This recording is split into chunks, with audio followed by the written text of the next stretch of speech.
So this session today is for you guys. So please ask, interrupt.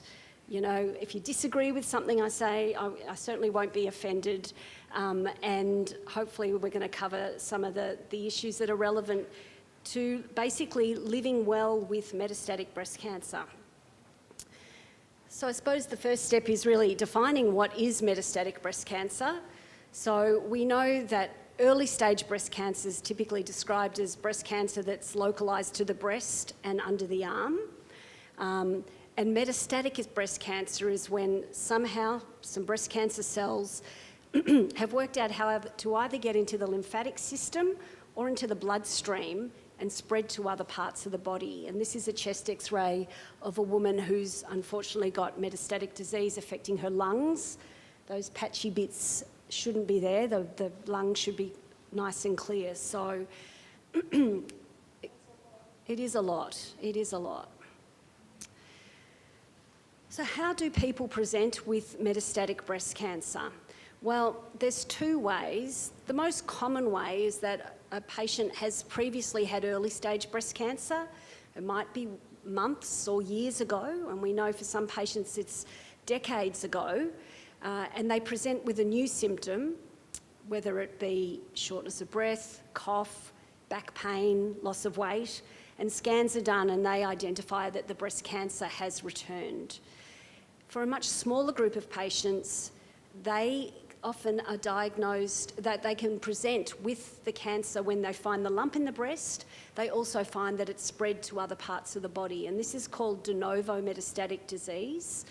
It's not that common in terms of presentations. About 5 to 10% of patients diagnosed with breast cancer present this metastatic disease this way. And sometimes patients will come in with a sore back, and you do scans and then find that there's a spread there, and then they find the tumour in the breast. Different cancers, for reasons we don't really understand, like different parts of the body. In the case of breast cancer, it tends to spread to the lungs, the liver, the bones and the brain.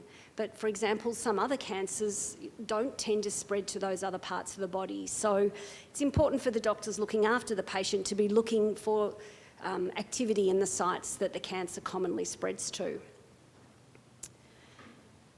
As a general rule, stage 4 breast cancer is an incurable illness, and clearly that's always going to be a devastating diagnosis for the patient and for their family.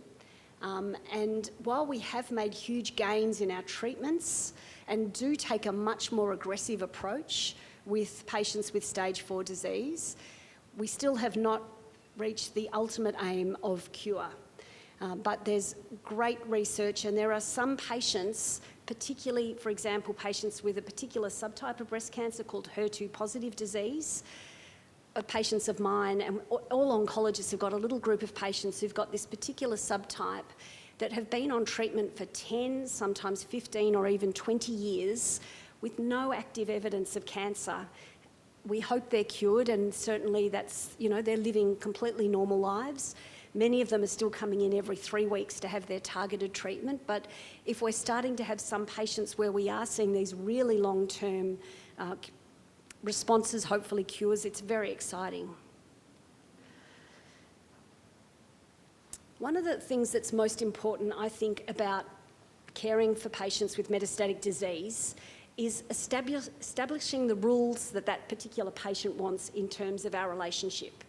Because we're all different in how much information we want to gather, we're all different in how much information about prognosis, and how many discussions you want to have about those sorts of things. And I will always let the patient guide those conversations. I would never keep anything from a patient, but I'm not going to force information on them if that's not something that they find helpful.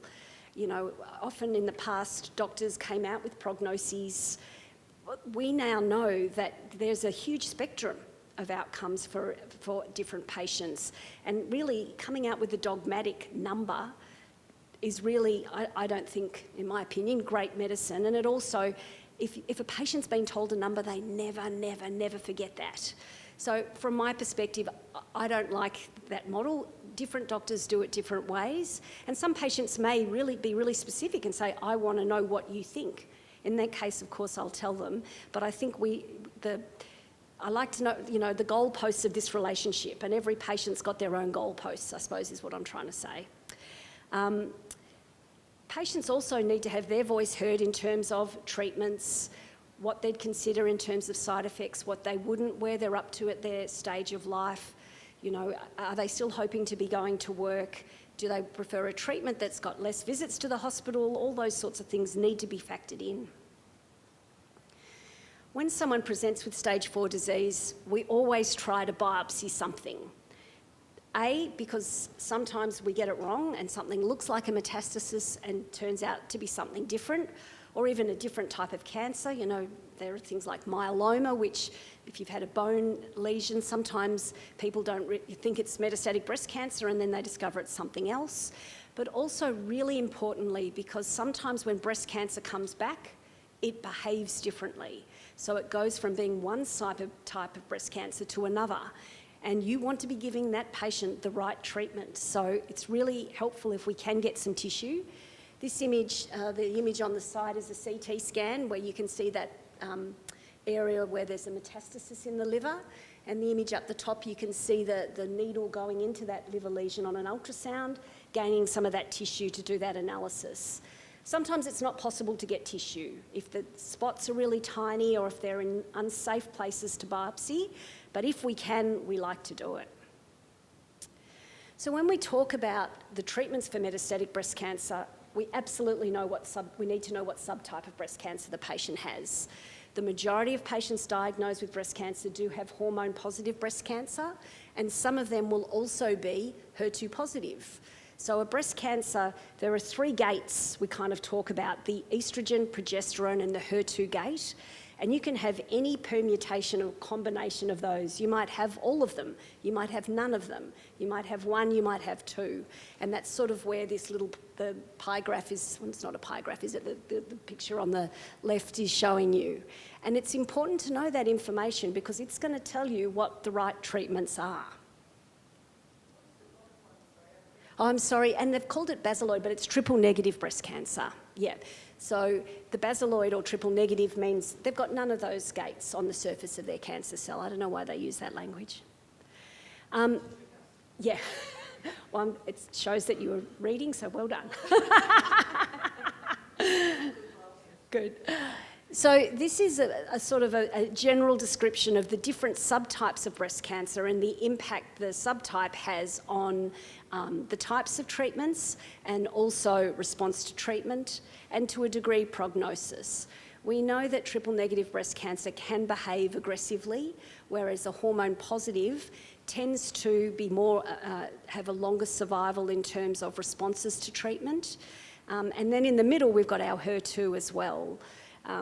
The most common type, as I've said, is the hormone positive, and the hormone positive includes the luminal A and the luminal B. Okay, so together we said 60 to 70%. The HER2 positive is 10 to 15%, and a little bit more of the triple-negative breast cancers. When we're making decisions about the best treatment for a man or woman diagnosed with breast cancer, the most important thing is getting together, I think, a group of clinicians and making sure that we've thought of every possible issue that might be facing that patient and what the best treatment for that patient would be.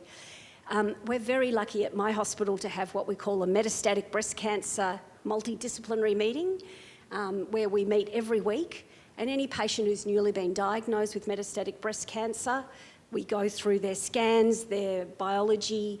The breast care nurses will often present the information they've discovered about their social circumstances, and we make recommendations about what would be the best treatment for them to consider. The beauty of that is that you're getting really multiple opinions all at one time.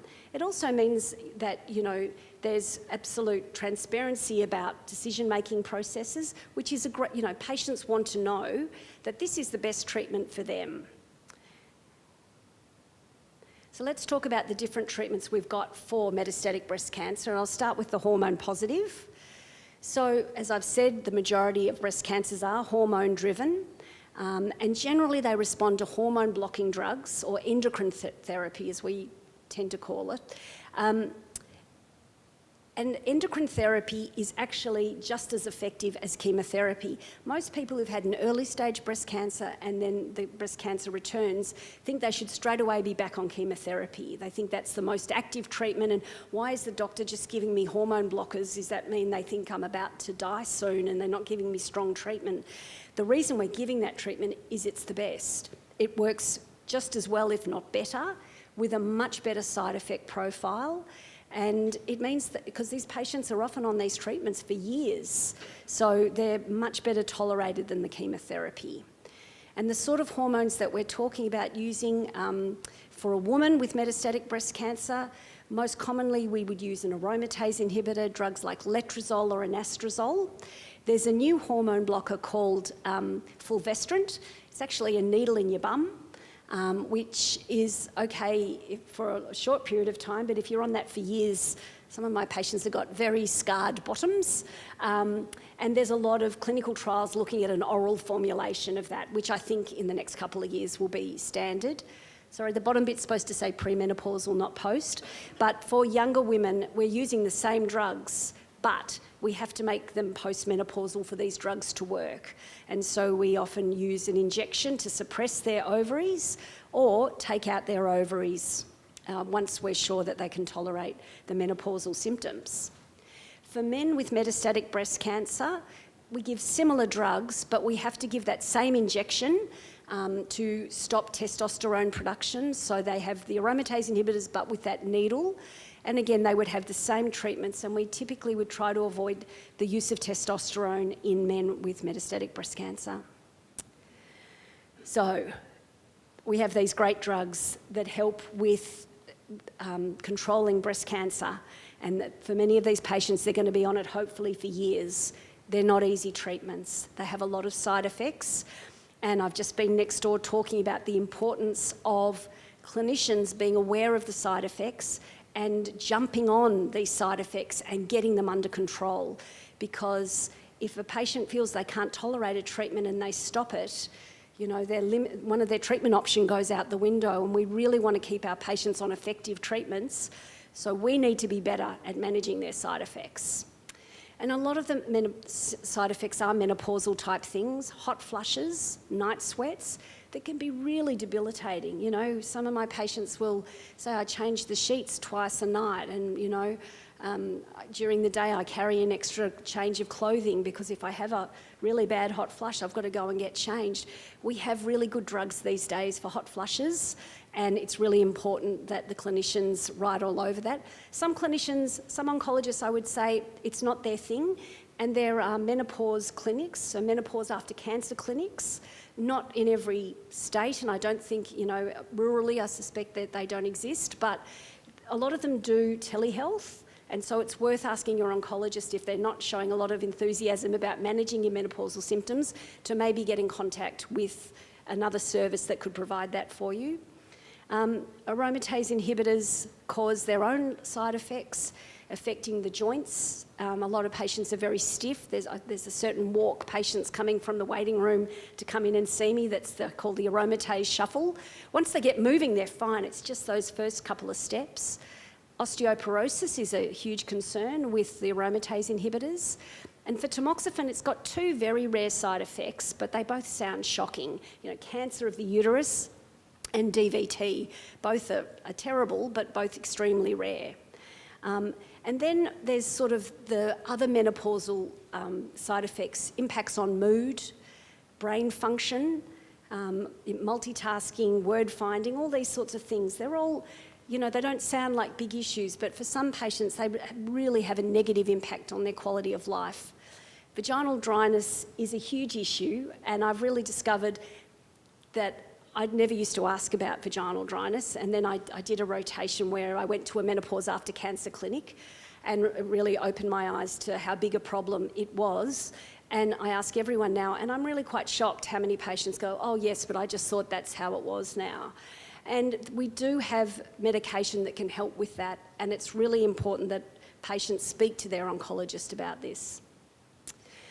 So In the past, we used to just give the hormone blockers all on their own, which was great, but eventually the cancer became resistant. And then they found these new drugs called the CDK4/6 inhibitors, which have really revolutionised first-line treatment, the first treatment that patients get with metastatic disease. There's 3 drugs in this family, and sorry, but in medicine we like to use really big words so we sound really smart. So we've got ribociclib, abemaciclib and palbociclib. So these 3 drugs, they work a similar way, and they have really changed the outcome for women with hormone-positive breast cancer. They're all on the PBS, so no one should be out of pocket, because the box, when you get it, says it's $4,000, but it's all through the PBS, which is fantastic. And certainly early on in the piece, I had one patient who was flying to Malaysia to go and get 6 months' supply and come back because these drugs have been so effective. They do have side effects. They can affect your blood counts. The ribociclib can affect the rhythm of the heart. So the palbociclib and ribociclib are very similar in their side effect profile, really mainly affecting the white cells, a bit of nausea, they can cause rash. And they're given a funny way. You take them for 21 days and then you have a week off. And in that week off, your immune system usually wakes up. The other drug, abemaciclib, works a different way. You take it continuously, and its biggest side effect is diarrhoea, and for some patients, pretty awful diarrhoea. So, you can flip between them to find the one that certainly works best for you. So that's all I was going to say on hormone-positive disease. Did anyone have any questions they wanted to ask about that subtype? Yeah. Abema? Yeah, everyone calls it Abema, which...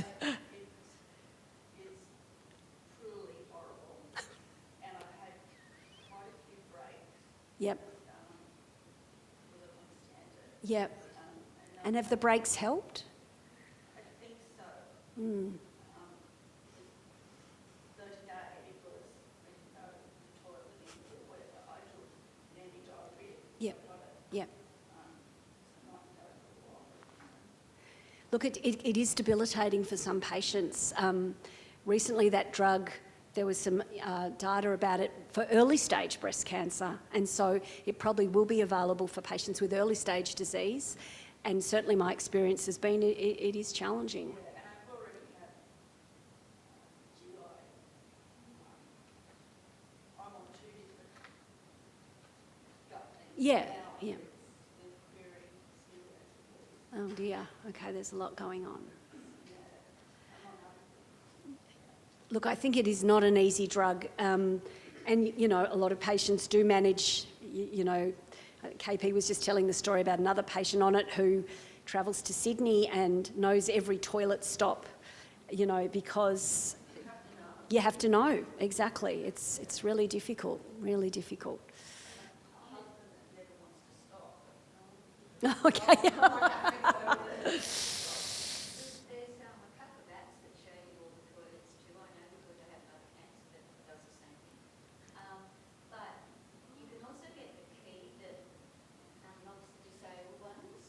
Oh. So you know, a letter from your doctor, and then you go to a key person. They won't give it to you just, but you've got to have a letter from the doctor so that you need to use the word. So if you come across then the ones where they've got the long, then you need to get that.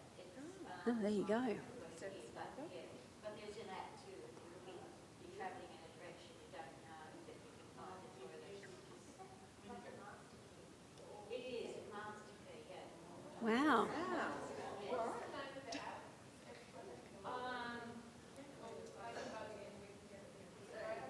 Yeah, that's a really great idea.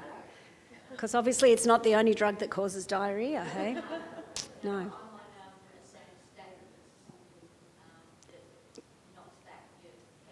Yep, yep. No, it's... Yeah. Yep.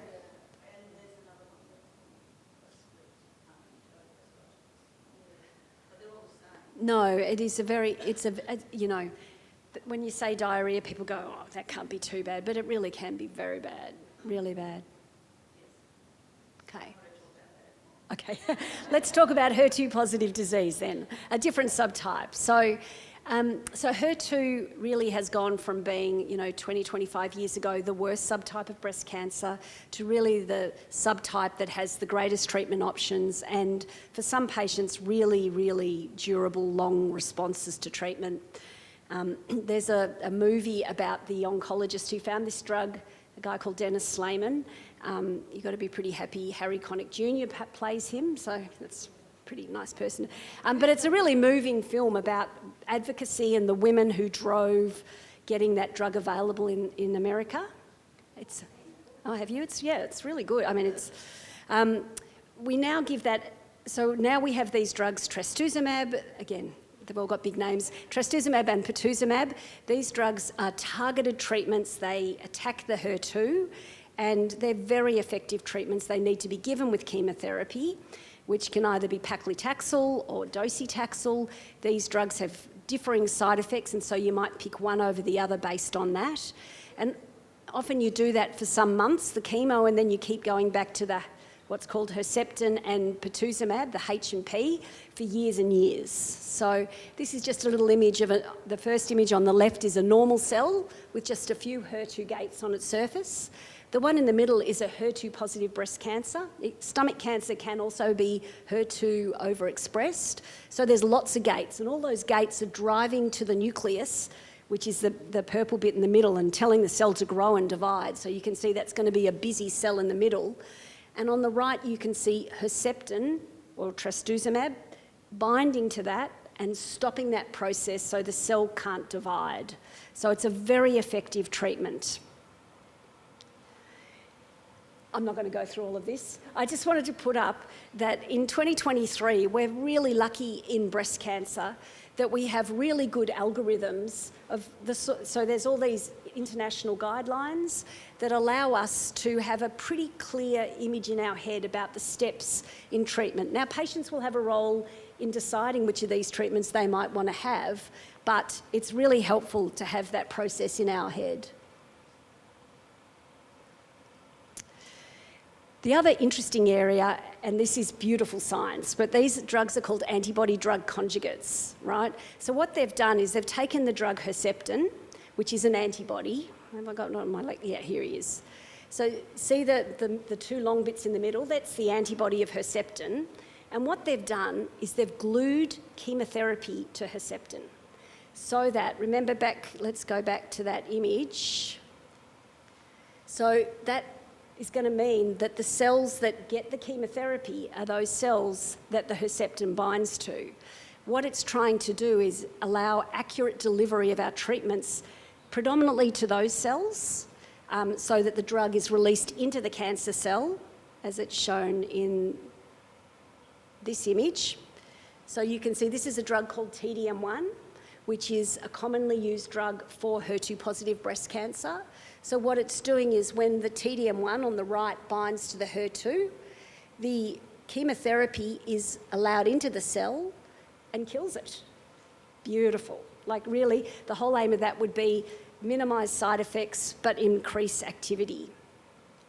And there's even more clever ones arriving now. This drug's called trastuzumab deruxtecan, and this one not only releases the chemotherapy into the cancer cell, it allows little distribution around the cancer cell so other surrounding cells which are cancerous are attacked too. So they're really sophisticated and exciting treatments, and what their activity they're showing is extraordinary. And this drug is now available on the PBS for metastatic breast cancer and is really going to change, even improve the circumstances for many patients with HER2-positive disease. And finally, but by no means last, the area of triple-negative breast cancer, which absolutely has been the area of the greatest unmet need until recently. These cancers can behave in a very aggressive way. They're fast-growing cancer cells. And until recently, all we really had was chemotherapy. So patients would move from one chemotherapy drug to the next chemotherapy drug to the next chemotherapy drug, which is exhausting.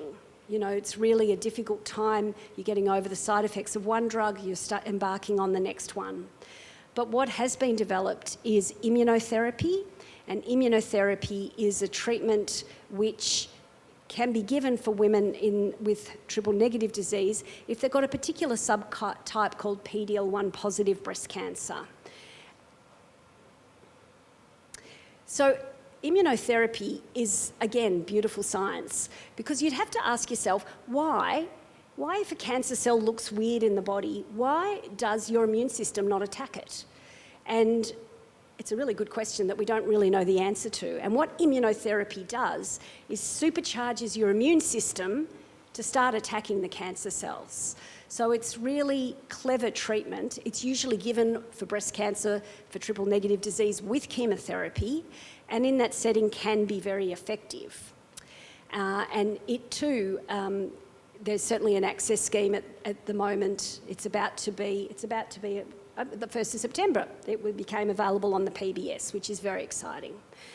The downside of immunotherapy is it's got a completely different side effect profile to any treatments that oncologists are very good at managing chemotherapy side effects, to a lesser degree the hormone side effects, but this was a whole new world for us because the side effects of immunotherapy are essentially your immune system attacking yourself. So any part of the body can be affected. From the most common sites really are thyroid, lungs, causing inflammation of your lungs, bowel, causing colitis. But really, as you can see, every single part of your body can be affected. And patients with metastatic triple-negative disease can be on immunotherapy for quite prolonged periods of time if they're having a good response.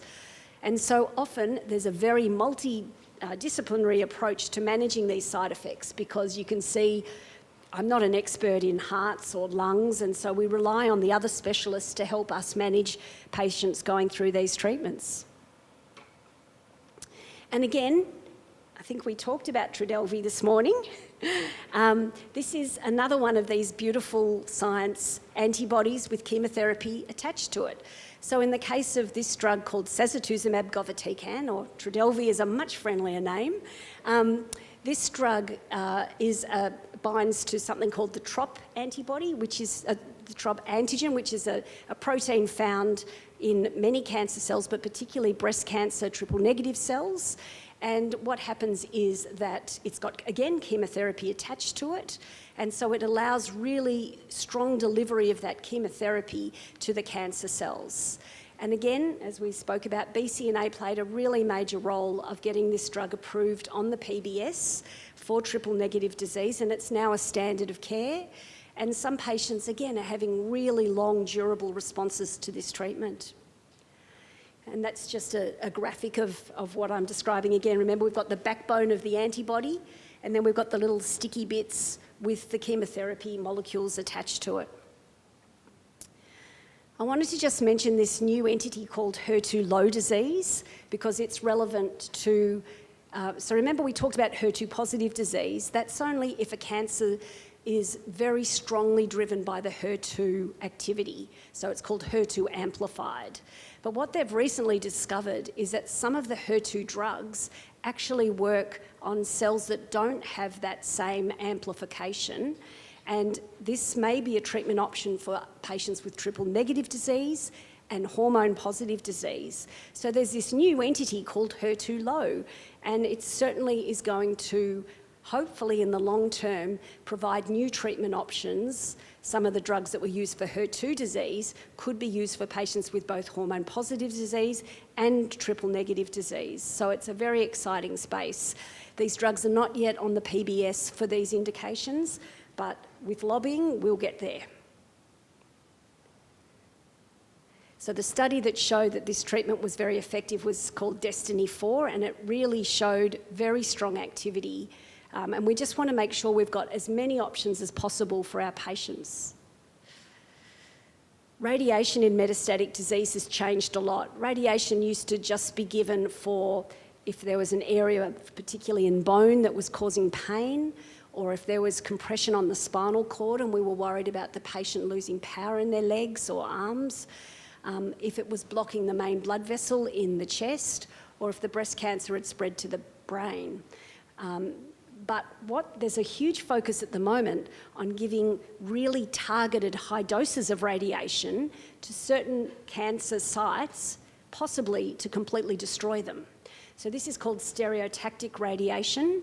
And for example, we've been involved in trials looking at, for example, patients with hormone-positive disease. If they only have their cancer get worse in 1 or 2 sites, could we zap those areas and keep them on their treatments longer? And certainly this is a growing area and very exciting. However, it's not straightforward, this stereotactic radiation. It's probably not done at all centres, and it takes masses of planning to get these high doses of radiation all coming in at different areas. You can see the central bit they're going for is a spot in the lung. So it often takes a bit of planning, but it's actually often only 1 or 2 treatments. It's not like a long course of radiation and can be very effective. The way forward in treating metastatic breast cancer is what we call molecular profiling. And this basically involves looking at the cancer, sometimes looking at a specimen of blood, and trying to identify what gene changes or mutations are making this cancer grow. Because if we can find a target and we've got a treatment to that target, that means we're giving the best treatment for that individual patient. In the past, these tests were beyond financially nearly all patients. They were like $7,000 or $8,000. But lots of laboratories now are offering sort of more targeted panels just looking at, say, for example, some breast cancer genes. Or clinical trials, often in the process of being considered for a clinical trial, you might get one of these tests, and that's obviously a great way to get it for free. So it's worth speaking to your oncologist about whether there's capacity to do that sort of testing. It may mean that for future treatments there's an idea in mind, or it might mean there's a clinical trial that you'll be a candidate for based on a particular gene change that's identified. And this is one of these expensive results from a patient many years ago, which was just identifying. So what this test is doing is it's identifying what the gene changes are. So it's got the genomic findings, which, you know, won't mean, hopefully, anyway, it's just got a list of gene changes. And then what you want is what are the treatment options that opens up, and what clinical trials does that open up for this particular patient. And finally, I just wanted to talk about living well with metastatic disease.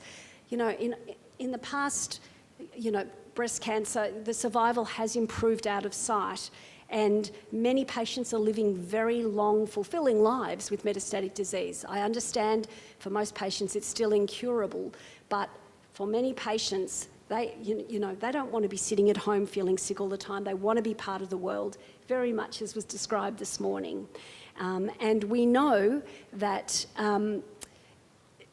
treating someone with metastatic disease is not just about giving them cancer drugs. It's about that holistic approach.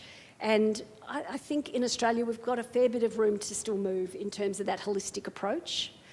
You know, this is not an exhaustive list, but I think exercise is absolutely something that we really need to promote more and provide cheap access for our patients during their cancer, patients with metastatic disease, because it makes them feel better.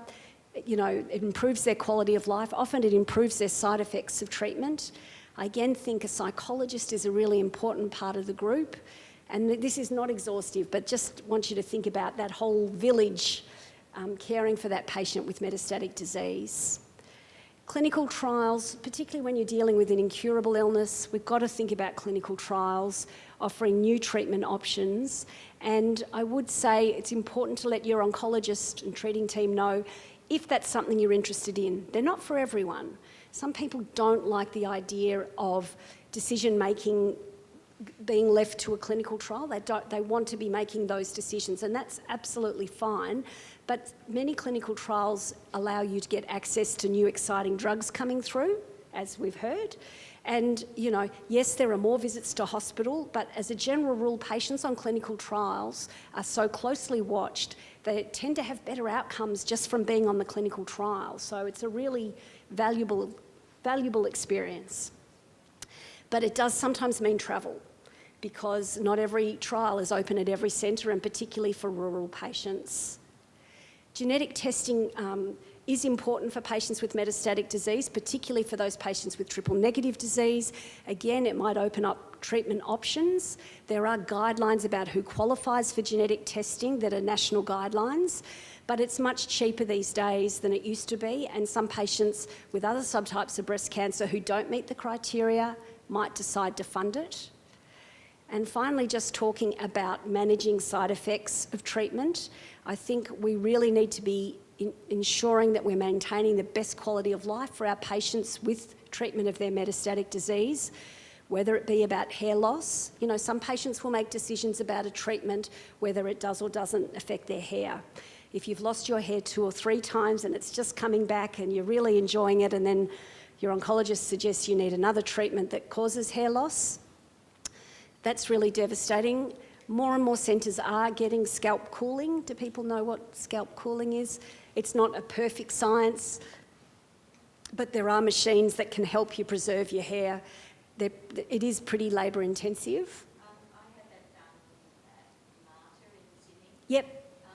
They put the brain, what they call it, the cool cap. The cool cap, yeah. Yeah. And they put it on your hands as well, but not on your feet. And I'm kind of thinking that's why I've got problems with feet balance and whatever. Right. Maybe it needs to be those extremities too, but they did put it on hands and on your head. I've still lost some hair.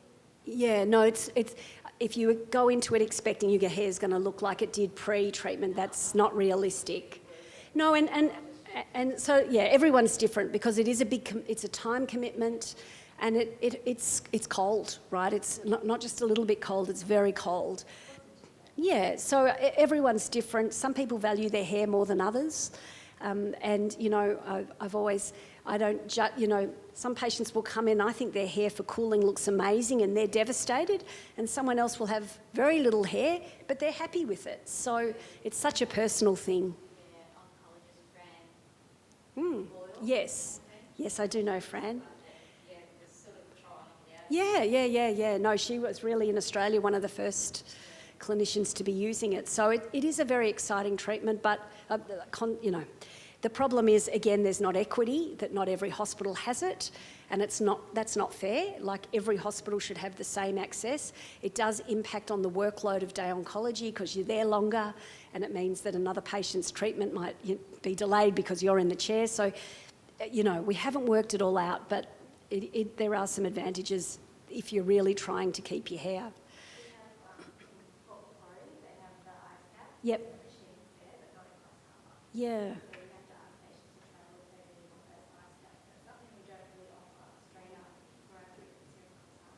Yeah, I mean, my public hospital, we've got 2 machines. You know, we treat so many patients per day and COVID, because of COVID, that they stopped using them for a while. And, you know, I understand, you know, how do you pick 2 patients? Like, it's an impossible situation. It needs to be something that you know, men and women are offered. Yeah, we were very enthusiastic about it when it first arrived, and now it's a bit more tempered, I think. Sort of, we can see it's not perfect, but if someone really wants it and is really committed, they can use it. Bone health is very important for patients with bone metastases. So we know that really pain, breaking a bone because there's a tumour deposit in it, a high level of calcium in your blood, these can all be complications of having breast cancer in your bones.